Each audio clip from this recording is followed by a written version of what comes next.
अस्सलामुअलैकुम। साक्षी खबर में आपका इस्तकबाल है। आज 28 मुहर्रम है। सुर्खियों से पहले सुनते हैं हदीस शरीफ। बिस्मिल्लाहिर्रहमानिर्रहीम।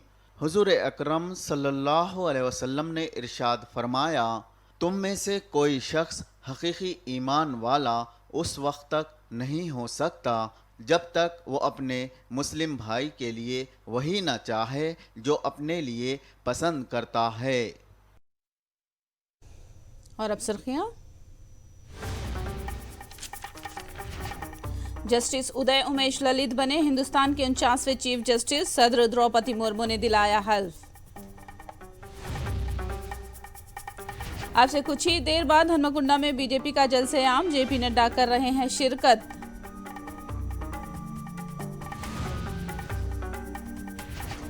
अवाम को महंगाई से राहत पहुंचाने के बजाय बीजेपी फरका वारियत को हवा दे रही है। अंबेडकर ओपन यूनिवर्सिटी में केटीआर का खिताब। मीका पार्टी गौतम रेड्डी 20 सितंबर के पहले हफ्ते में होगा कौम के नाम कानून। इफ्तिताई तकरीब के लिए वज़रा ने लिया तैयारियों का जायजा।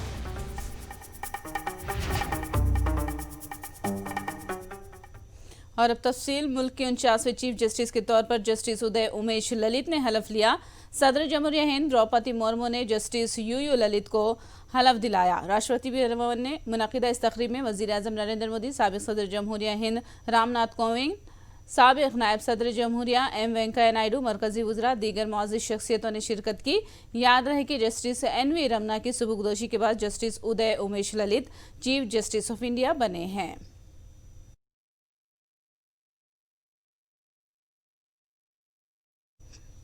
तेलंगाना बीजेपी के सदर बंडी संजय की जानिब से की जा रही तीसरे मरहले की पदयात्रा का आज इख्तिताम हो गया है। आखिरी रोज उन्होंने वरंगल जिले के बुलीगुंटा से भद्रकाली मंदिर तक रैली निकाली और हनुमाकुंडा में मुनक़िद हो रहे जलसे-आम में शिरकत कर रहे हैं। इस जलसे-आम में बीजेपी के कौमी सदर जेपी नड्डा शिरकत कर रहे हैं। इस ज़िम्न में बीजेपी की जानिब से इंतजामात मुकम्मल कर लिए गए हैं।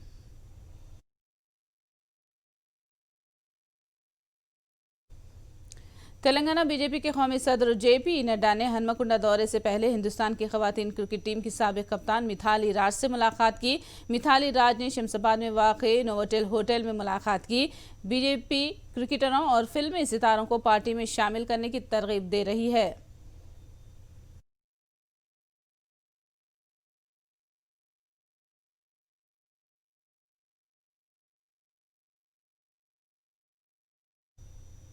इससे पहले वरंगल ईस्ट हल्के में बीजेपी की लगाई गई फ्लेक्सिस को नामालूम अफराद ने निकाल दिया। बीजेपी कायदीन को शुबा है कि ये सब टीआरएस कारकुनों की कारस्तानी है। बीजेपी कायदीन ने इल्जाम लगाया कि बंडी संजय की अवामी मकबूलियत से खौफ खाकर ही टीआरएस कारकुन इस तरह की हरकतें कर रहे हैं। वरंगल को आ रहे बीजेपी के कौमी सदर जेपी नड्डा के जूते अब कौन उठाता है, देखने वाली बात होगी।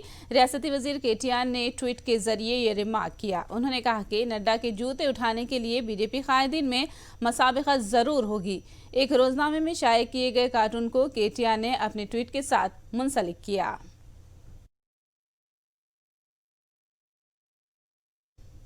डॉक्टर अंबेडकर यूनिवर्सिटी में मुनक़िदा प्रोग्राम में हिस्सा लेने वाले केटीआर ने बीजेपी कायदीन पर शदीद तनकीद की। उन्होंने गैस, पेट्रोल और डीजल की बढ़ती कीमतों पर बरहमी का इजहार किया है।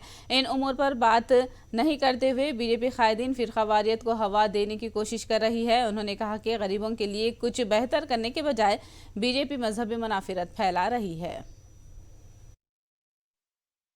నువ్వేం తినాలి, ఏం వినాలి, ఏం మాట్లాడాలి, ఏం చేయాలి, ఇది డిక్టేట్ చేసుడు కథ ఇయ్యాల. ఎందుకంటే దీని నుంచి మనం దృష్టి కొద్దిగా మళ్ళీ అసలు విషయాల మీదకి పోయిందనుకోండి. ఏమైనా బాగా చెప్పినావు కదా, 400 రూపాయల సిలిండర్ ఉన్నప్పుడు నరికితివి, మరి అలా 1000 రూపాయలు ఏం సంగతి అంటే దాని మీద మాట్లాడరు. జీడిపి బాగా పెరిగిపోతుంది దేశంలో. జీడిపి అంటే తెలుసు కదా మీకు, గ్యాస్, డీజిల్, పెట్రోల్, అది బాగా పెరుగుతుంది. దాని మీద మాట్లాడమంటే మాట్లాడరు. మరి ఎట్లా మళ్ళించాలి?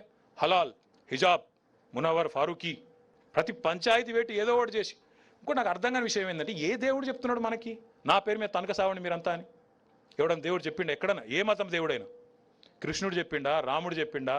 యేసుక్రీస్తు చెప్పిండా? అల్లా చెప్పిండా? అరే మిమ్మల్ని నా మనుషులను పంపిస్తున్నా భూమి మీదకి, ఒకంతో ఒకటి తనక సావండి, హూస్ గాడ్ ఈజ్ గ్రేటెస్ట్ అనే కాంపిటీషన్ పెట్టుకొని తనక సావని చెప్పిండా? ఎందుకు కొట్లాడుతున్నాం? ఎవరి కోసం కొట్లాడుతున్నాం? ఏ కారణం చేత కొట్లాడుతున్నాం మనం? దేని మీద దృష్టి పెట్టాలి, దేని మీద పనిచేస్తున్నాం మనం అసలు? ఈ దేశంలో నీళ్లు ఎవరా నాయన అని ఒక్కడేడుస్తుంటే, తిండి లేక సస్తుంటే, నిన్నగాక మొన్న భారత రాష్ట్రపతి అయిన ద్రౌపది ముర్ము గారి ఊరికి నిన్నగాక మొన్న కరెంట్ వస్తే దాని మీద సోయి లేదు మనకు. ఏ దేవుడు గొప్ప? ఇప్పుడు నన్ను అడిగితే మా అమ్మ గొప్ప అంట, మా వెంకటేశ్వర రెడ్డిని అడిగితే మా అమ్మ గొప్పది అంటాడు. ఎవరి అమ్మ గొప్పదనే కాంపిటీషన్కి అర్థం ఉందా అసలు? केसीआर इंतखाम की सियासत पर अमल कर रहे हैं। बीजेपी के जलसे में रुकावट पैदा की जा रही है और बीजेपी को हरासा किया जा रहा है। ये इल्जाम बीजेपी के एमपी डॉक्टर लक्ष्मण ने नड्डा के दौरे के मौके पर केसीआर पर लगाया है। Is going to address the people of Telangana in Warangal, Hanmakonda today. The concluding meeting Padayatra of Praja Sangrama Yatra of our state president Bandi Sanjay Kumar. Telangana government under the leadership of KCR now totally is in a disparate and frustrated mood. They are trying to now take revenge on the Bharatiya Janata Party cadre leaders who are now questioning the authority or dictatorship or family and corruption rule of KCR government. They have tried to stop the Praja Sangrama Yatra in between after the permissions have been given by the police and government. Hyderabad में एक बार फिर drugs का मामला सामने आया है। पठान चेरू के हदूद में ड्रग्स सप्लाई करने वाले अशरफ बेग को पुलिस ने हिरासत में ले लिया है। मुलजिम के कब्जे से 13 ग्राम कोकीन बरामद की गई है। एक दूसरे वाकये में असिस्टेंट कोरियोग्राफर गोपी कृष्णा को MDMA-SOT की फरोख्त पर पुलिस ने गिरफ्तार कर लिया है। गोवा से ड्रग्स लाकर हैदराबाद में फरोख्त किए जाने की पुलिस ने निशानदही की है। इन वाकयात में दोनों मुलजिमीन को गिरफ्तार करके रिमांड पर भेज दिया गया। नेल्लूर जिला संगम में मेकापाटी गौतम रेड्डी प्रोजेक्ट ब्रिज के कामों का रियासती वज़रा अंबाटी रामबाबू, काकानी गोवर्धन रेड्डी और MLA विक्रम रेड्डी ने जायजा लिया। इन कायदीन ने कहा कि नेल्लूर संगम ब्रिज को सितंबर के पहले हफ्ते में वजीर आला जगन खौम के नाम मानून करेंगे। वजीर आला के दौरे के पेश नज़र जलसेगा और हेलीपैड का जायजा लिया गया। बैरेज के इफ्तिताह के बाद जगन किसानों के साथ बात भी करेंगे। రాష్ట్రంలో 2 రిజర్వాయర్లు మేజర్ రిజర్వాయర్లు ఉంటే అవి 2 నెల్లూరు జిల్లాలోనే ఉన్నాయి. Somasila reservoir, Kandaleru reservoir. ఎన్నో సంవత్సరాలుగా ఈ ప్రాంతానికి సంబంధించి రైతాంగం కల సంగం నెల్లూరు బ్యారేజీలు. ఈరోజు సంగం బ్యారేజీకి సంబంధించి ఇటు కావలి కాలువ కానీ ఇటు కనుపూరు కాలువ కానీ నీళ్లు తీసుకువెళ్ళాలి అంటే ఇక్కడ ఉన్నటువంటి ప్రతి రైతుకు తెలుసు ఎన్ని అష్టకష్టాలు పడ్డామో. హెడ్అప్ చేయడానికి ఇసుక బస్తాలతో హెడ్అప్ చేసుకొని ఏదైనా వరదలు వచ్చినా వర్షం వచ్చినా అవి కొట్టుకుపోయినా రైతాంగం పాపం తీవ్ర ఆందోళనకి ఆవేదనకు గురయ్యేటువంటి పరిస్థితి ఉండేది. నిద్రలేనటువంటి రాత్రులు గడిపినటువంటి సందర్భం. మహానేత రాజశేఖర రెడ్డి గారు పెన్నా డెల్టా మోడర్నైజేషన్లో భాగంగా దీనికి ఫౌండేషన్ వేయడం, ఆ తర్వాత వచ్చినటువంటి ప్రభుత్వాలు అనేక ప్రభుత్వాలు ప్రతిపక్షంలో చంద్రబాబు నాయుడు గారు దీన్ని వచ్చి 2015లో పరిశీలించి సంవత్సరం లోపల ప్రారంభిస్తానని చెప్పి వెళ్ళిపోయాడు. వాస్తవానికి 2019లో జగన్మోహన్ రెడ్డి గారు ముఖ్యమంత్రి అయిన వెంటనే 2020 నాటికే దీన్ని ప్రారంభించాలనేటువంటి లక్ష్యంగా ఉన్న కోవిడ్ నేపథ్యంలో పనులు ఆగిపోవడం, దానివల్ల కాస్త ఇబ్బందులు రావడం, ఇప్పుడు 2022 కల్లా దీన్ని పూర్తి చేశాం. ఈ 2 బ్యారేజీలు కూడా, ఒకటి నెల్లూరు బ్యారేజ్, 2 మేకపాటి గౌతమ్ సంగం బ్యారేజ్, ఈ 2 పనులు పూర్తి చేసుకున్నాయి. సాధ్యమైనంత త్వరలో అంటే రోజుల్లోనే నెక్స్ట్ మంత్ మొదటి వారంలో గౌరవ ముఖ్యమంత్రి జగన్మోహన్ రెడ్డి గారి చేతుల మీదుగా ఈ రెండింటినీ కూడా రైతాంగానికి అంకితం చేసేటటువంటి కార్యక్రమాన్ని చేయబోతున్నారు. దాన్ని పురస్కరించుకొని ఇక్కడ ఒక బహిరంగ సభ నిర్వహించడం జరుగుతుంది సంఘంలో. దాని ఏర్పాట్లు పరిశీలించేందుకు స్థానిక శాసనసభ్యులు, అదేవిధంగా ఈ జిల్లా మంత్రివర్యులు, నేను, SP గారు, కలెక్టర్ గారు వచ్చి దీన్ని పరిశీలించడం జరుగుతూ ఉన్నది. तेलुगुदेशम सरबराह चंद्रबाबू नायडू ने अपनी जिंदगी में कितनी मरतबा कुप्पम का दौरा किया है, एहतसाब कर लें। रियासती वजीर पेद्दी रेड्डी ने ये बात कही। उन्होंने कुप्पम में तेलुगुदेशम के मुजालिम पर शदीद तनकीद की और तेलुगुदेशम कायदीन को तशद्दुद से बाज आ जाने का मशवरा दिया।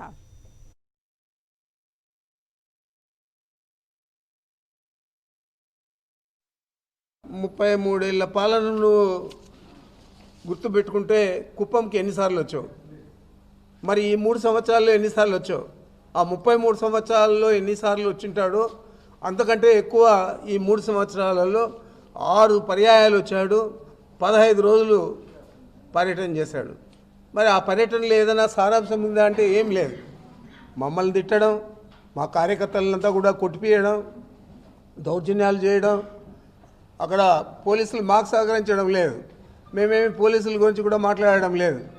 మరి పోలీసుల గురించి మాట్లాడడం, డీజీపీని కూడా రమ్మని డీడీకేని మాట్లాడడం, ఇవన్నీ కూడా అవాకులు చవాకులు వాగుతూ ఉన్నాడంటే ఇక్కడంతా కూడా రెచ్చగొట్టల్లా. ఇక్కడ స్థానికంగా వైఎస్ఆర్ కాంగ్రెస్ పార్టీ వాళ్ళందరినీ కూడా భయభ్రాంతులను చేయాలా.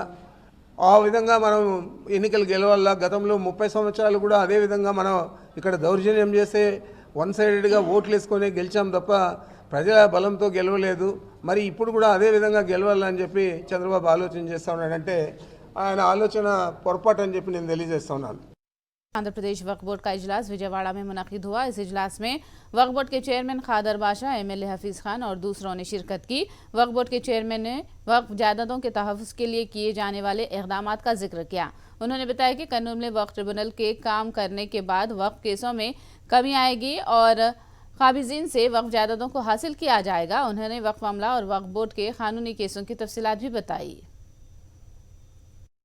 సో ట్రయల్ బేస్ ఎందుకంటే ఈ వక్ బోర్డులో ఇంతవరకు ఇటువంటి షాదీఖానా ముసాఫిఖానా రాలేదు.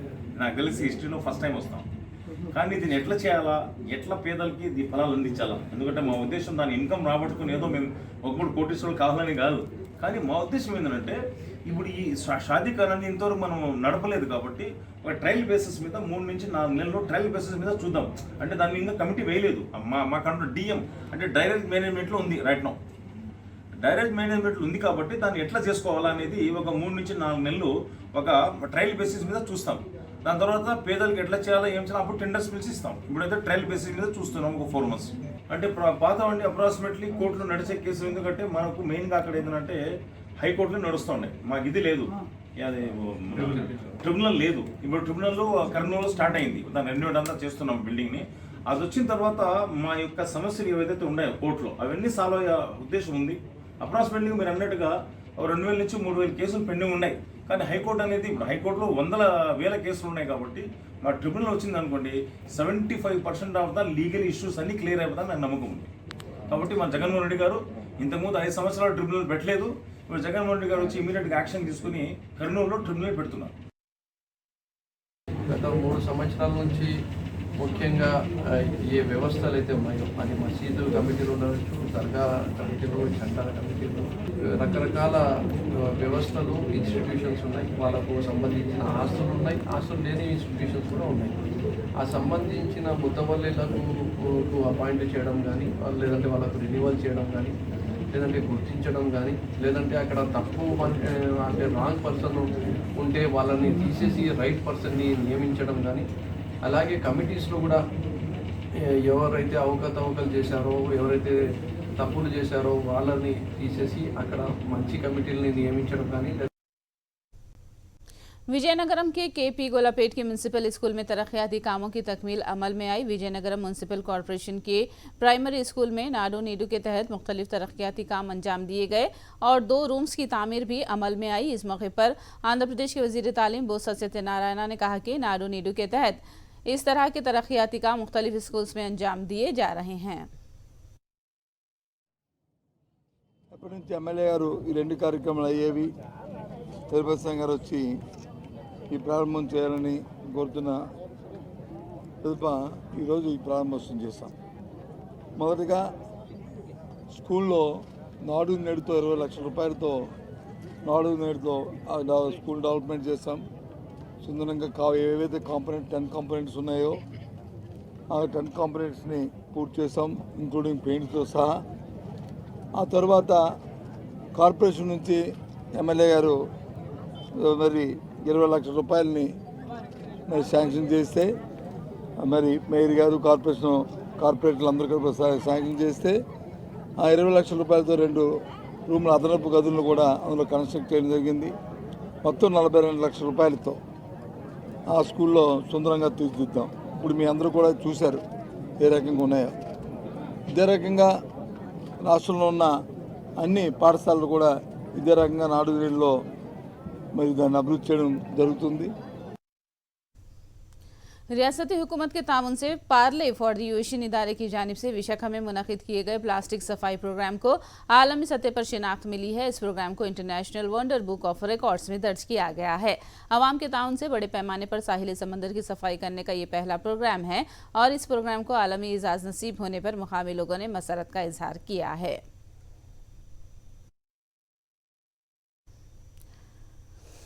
प्लास्टिक से पाक माहौल के लिए आंध्र प्रदेश हुकूमत की जानिब से जो इक़दाम किए जा रहे हैं उसकी हर गोशे से सताइश की जा रही है। यूनिवर्सिटी हैदराबाद के तलबा ने माहौलियात के लिए जगन हुकूमत के इक़दाम की सताइश की। ये न्यूज़ आई है कि आंध्र प्रदेश गवर्नमेंट ने सिंगल यूज़ प्लास्टिक के बैन के लिए कहा गया है। तो सबसे बड़ी बात यह है कि सबसे पहले तो लोगों को ये अवेयरनेस होना चाहिए कि डिफरेंट टाइप्स ऑफ प्लास्टिक्स होते क्या हैं, single use plastics, multi use plastics. तो जब तक ये अवेयरनेस लोगों को नहीं होगी तब तक आप उन पे ये बातें कैसे पहुंचाओगे कि आप इन चीज़ों को बैन करो और इन चीज़ों को बैन ना करो। ठीक है, तो जब भी विलेज सेक्टर्स और जितने भी रूरल एरियाज़ होते हैं, हम तो यहाँ यूनिवर्सिटी के स्टूडेंट्स से we go through all the medias and we have that knowledge, but this sectors are not yet connected. So in sectors पे जो होता है कि हमको वो नॉलेज पहुंचानी है सबसे पहले कि आप इन सारे वेस्टेज जो है। प्लास्टिक यूजुअली बहुत टाइप्स के होते हैं। जैसे हम लोग सिंगल यूज़ प्लास्टिक्स की बात कर रहे हैं तो वो हम लोग के लो डेंसिटी प्लास्टिक्स में आते हैं। प्लास्टिक्स वैसे 7 टाइप्स के होते हैं: high density plastic, PVC plastic, polypropylene plastic, low density plastic and other type of plastic which mainly contains foam and all this. Single use plastic हम लोग को बैन करना चाहिए, जिसका स्टार्ट हमनी लोग से होगा। तो आप सबसे विनती है कि प्लीज़ सिंगल यूज़ प्लास्टिक को यूज़ ना करें। आप खुद से मना करें, सरकार सब कुछ नहीं कर सकती, आप ही से इनिशिएटिव स्टार्ट होगा। Thank you. गुलाम नबी आज़ाद के कांग्रेस छोड़ने पर मिला जुला रद्दअमल सामने आया है। कांग्रेस कायद और मल्लिकार्जुन खड़गे ने गुलाम नबी आज़ाद पर धोखा देने का इल्ज़ाम लगाया है। खड़गे ने कहा कि ऐसे आजमाइश के वक्त जब मुल्क में फिरका परस्ती परवान चढ़ रही है, गुलाम नबी आज़ाद ने सेक्युलर पार्टी को अलविदा किया।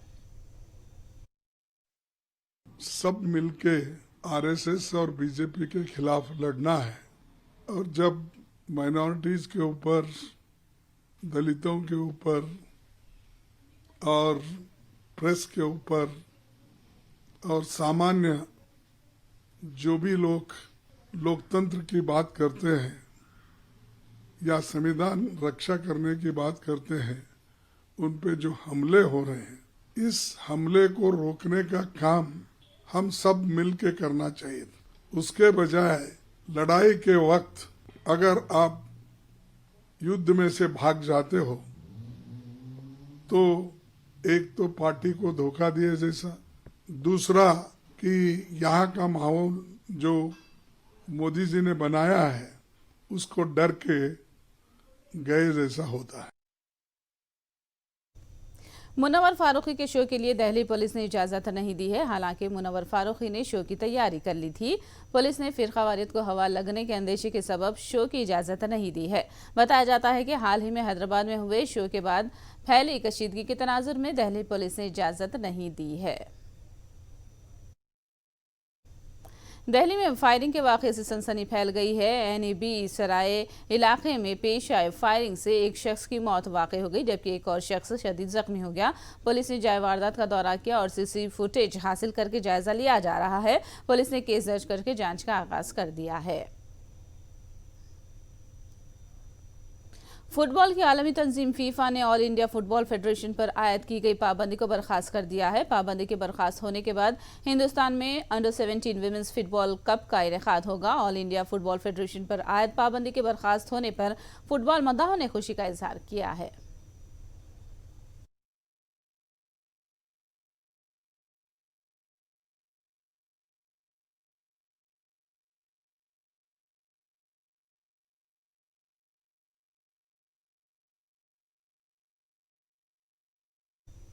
आखिर में सुर्खियां एक बार फिर।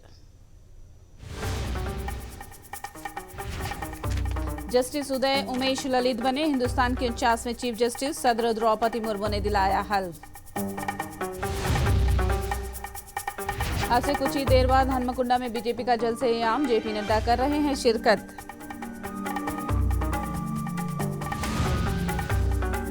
अवाम को महंगाई से राहत पहुंचाने के बजाय बीजेपी फिरकावारियत को हवा दे रही है। अंबेडकर ओपन यूनिवर्सिटी में केटीआर का खिताब। मेकापाटी गौतम रेड्डी बैरेज सितंबर के पहले हफ्ते में होगा कौम के नाम मानून। इफ्तिताही तकरीब के लिए वज़रा ने लिया तैयारियों का जायजा।